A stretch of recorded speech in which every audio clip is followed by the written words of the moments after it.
Star media news. मैं श्यामजी मिश्रा, आप सभी का स्टार मीडिया न्यूज में स्वागत है। आइए अब बात करते हैं वरिष्ठ पत्रकार पंडित अजय भट्टाचार्य की झांकी में खिसियाने विधायक पत्रकार से उलझे।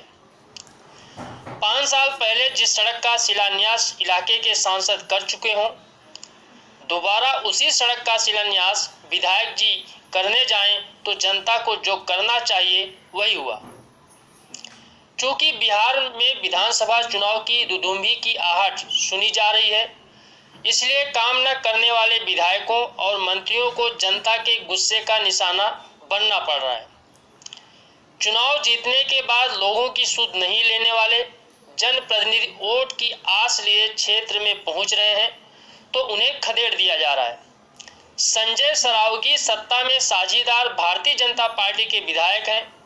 जब उन्हें ऐसे ही आक्रोश का सामना करना पड़ा तो वे खींच गए और सारा गुस्सा पत्रकार पर उतार दिया। विधायक जी गुंडागर्दी पर उतर आए और पत्रकार का न सिर्फ मोबाइल छीन लिया बल्कि उसके लिए अभद्र भाषा का भी इस्तेमाल किया। विधायक जी दरभंगा के नगर निगम क्षेत्र में वार्ड नंबर 46 में एक सड़क का शिलान्यास करने पहुंचे थे। शिलान्यास कर पाते इससे पहले उनके खिलाफ नारेबाजी होने लगी।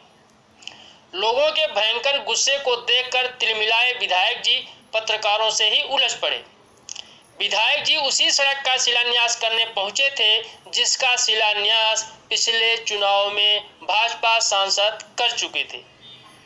बावजूद इसके इस सड़क का निर्माण भी नहीं हुआ और लोगों ने इसी को लेकर नाराजगी अपनी व्यक्त की। शोर में दबे सरोकार। पिछले 6 सालों से देश में कमाल का खेल चल रहा है। खेल यह है कि जो हो रहा है उसे जनता को न देखने दो, न सुनने दो और न इतना वक्त दो कि वह कुछ सोचने लायक रहे।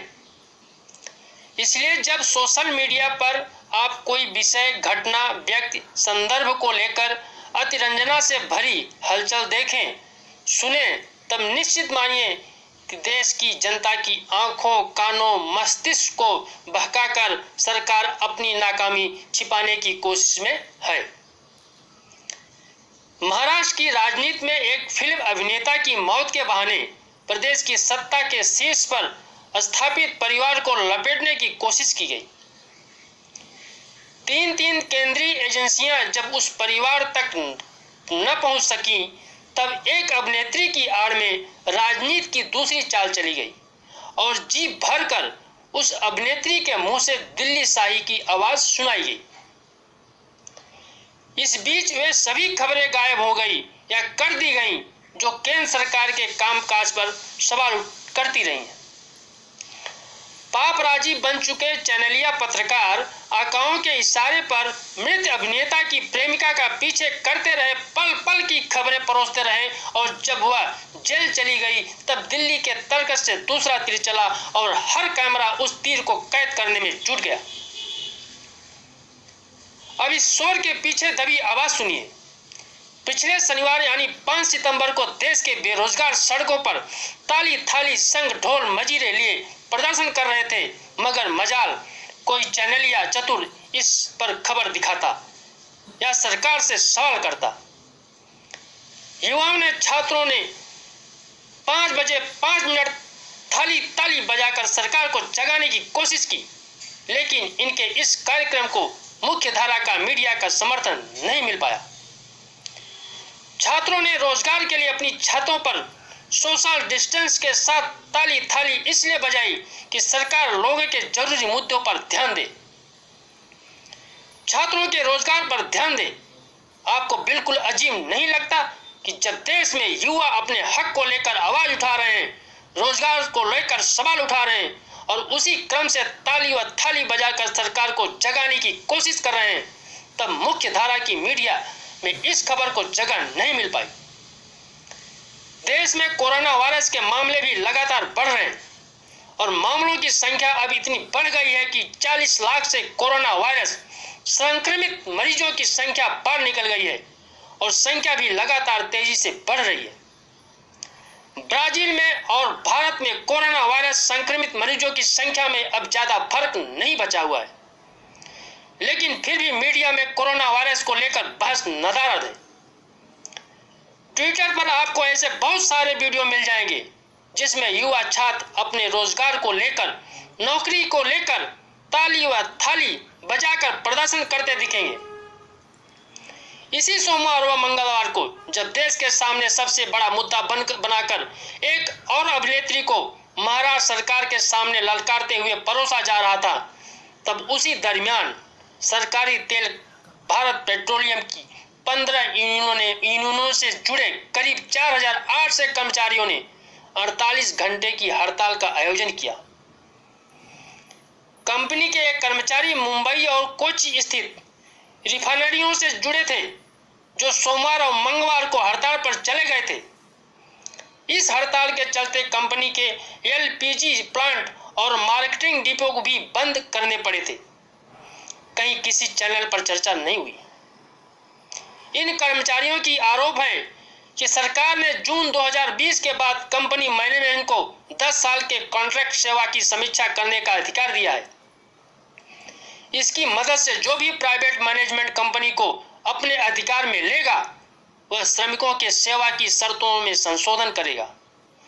उन्होंने कहा, उन्हें यह भी डर है कि अगर कंपनी प्राइवेट हाथों में जाती है तो उन्हें सेवानिवृत्त लाभ और ग्रेजुटी भी नहीं मिलेंगे।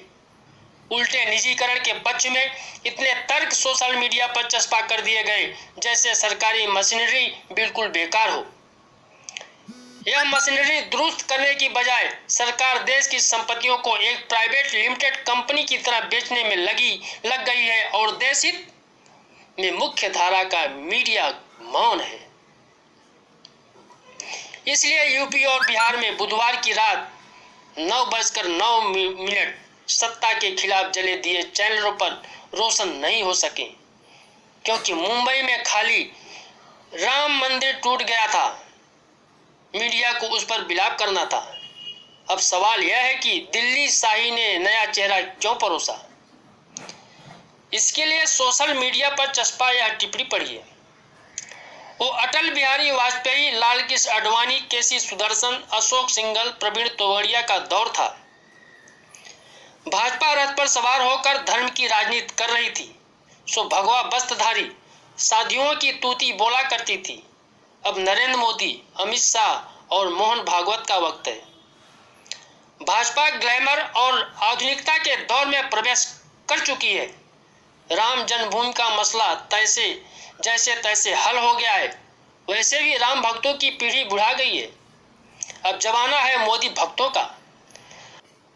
ऐसे भक्त जो वातानुकूलित क्यूबिक में बैठकर सिट फक वाली भावाभिव्यक्ति में यकीन रखते हैं या फिर धार्मिक जुलूसों में झूमने गाने को हिंदुत्व की रक्षा का अमोघ अस्त्र मानते हैं। ऐसे भक्तों को लुभाए रखने के लिए बॉलीवुड की हुस्न परियों की मदद लेना लाजमी है। स्मृति ईरानी, किरण खेर, हेमा मालिनी, जया प्रदा, रूपा गांगुली की चमक अब युवाओं को आकर्षित नहीं कर सकती। राजनीति में ग्लैमर की नई खेप लाना वक्त की मांग है। ऐसे में कंगना रणावत का बीजेपी का दामन थामना तो बनता है। कोई भरोसा नहीं, बंगाल चुनाव से पहले रिया चक्रवर्ती सुशांत सिंह के मामले से बेदाग बाहर निकल आए और भाजपा का पल्ला पकड़कर विधानसभा चुनाव में ममता दीदी को जोरदार पटकनी देने में अहम भूमिका निभाई। मृत अभिनेता को न्याय दिलाने के पोस्टर बिहार विधानसभा चुनाव की प्रचार सामग्री में उसका चेहरा जगह बना चुका है। अब तुरुप के पत्ते के तौर पर झांसे की रानी भी फड़ पर है। हाँ, इस चीख पुकार वाली पत्रकारिता में जो चैनलिया बहादुर मृत अभिनेता को न्याय दिलाने की कथित लड़ाई लड़ने का दावा करता रहा, अपने 3 पत्रकारों की गिरफ्तारी पर चुप है। अब बात करते हैं किन्नर रसोई की, जहां पर 30 से अधिक लोगों को एक साथ भोजन कराया जाता है। कोरोना संकट के चलते बहुत कुछ बदला है, रोजगार के तरीके भी। तमिलनाडु के कोयम्बटूर में किन्नर समाज के लोगों ने एक रसोई कोवई ट्रांस किचन के नाम से शुरू की है। इस किचन में 30 से अधिक लोगों को एक साथ भोजन कराया जा सकता है।